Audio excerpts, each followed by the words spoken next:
sabihin nyo to sa kanya? Ang puso ko'y nahihirapan na. Ano pa ba ang pwede kong gawin na uubra upang maakit siya? Palagay kaya ako ng tato, magpatubo ng balbas sa nguso, magpalaki ng muscle sa braso, magpadagdag ng puwet kay belo.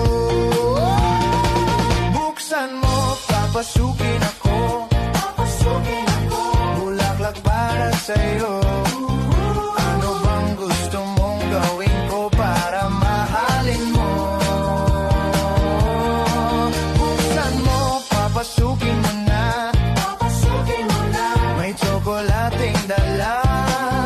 Bigyan mo naman ng pag-asa ang puso ko, sinta. Sabihin nyo to sa kanya, ang puso ko'y nahihirapan na. Ano pa ba ang pwede